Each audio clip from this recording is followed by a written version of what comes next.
Hi, this is Jamie from Stonemeyer Games, and today I'm here to talk about a mechanism that creates a strong sense of theme in games. This is the mechanism in a game called Robinson Crusoe that I really respect and love.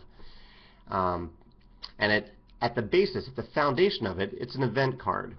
We've seen event cards in a lot of different games, and I think there are a couple different layers of event cards. There are event cards where you draw them and something happens to all the players. Everyone loses a life, or in Pandemic, you put tokens on the board as the result of the event card. There's the event card where you're presented with an interesting choice. You have to choose between two things on that event, or maybe vote on something like in Game of Thrones.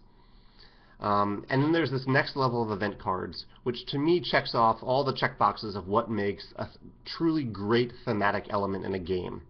One, it tells a story. Two, it evokes a feeling. And three, it presents an interesting, realistic choice.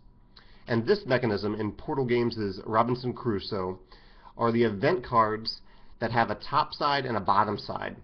So when you draw the event card for the first time, you look at the top side of the card and you make a choice about it. The example I have here is that it's called Remains of a Settlement.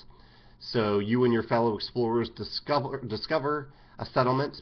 No one's there, and you have an interesting choice. You can ignore the settlement, knowing that dangers may lurk within, or you can enter the settlement. And if you do, you draw 3 cards from a deck, 3 mystery cards, that hopefully will result in things like tools and treasure and things like that, things that'll help you survive, which is great. That's an interesting choice. It evokes a feeling because you know you're taking a little bit of a risk.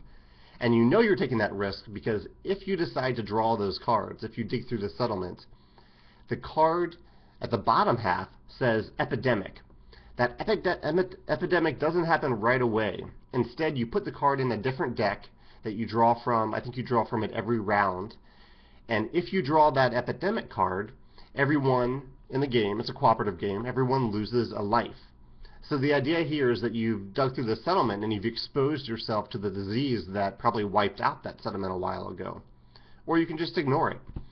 So there's this sense, there's this feeling, there's this tension of, are we going to draw this card or not? Should we even put ourselves at risk for drawing the card?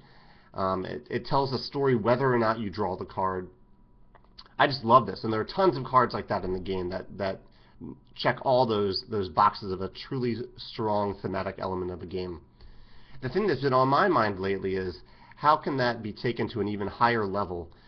And the example that I keep coming back to is with a legacy game, where I guess the legacy equivalent of this would be that you stumble upon a settlement and you maybe you expose the settlement to your diseases.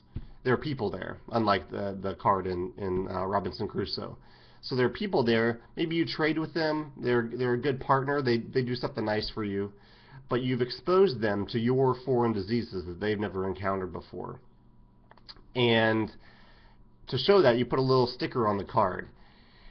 And in a future game, or even in the current game, if you stumble upon that same settlement, that disease gets a little worse every time. So you add a sticker every time. Whether or not you go there, I think the sticker would maybe be added every game to show that the disease has gotten worse and worse. And you can show up with medicine and help them with that disease to get rid of it. Or eventually that settlement might be wiped out, and you no longer have that trading partner or whatever resource that settlement provided to you.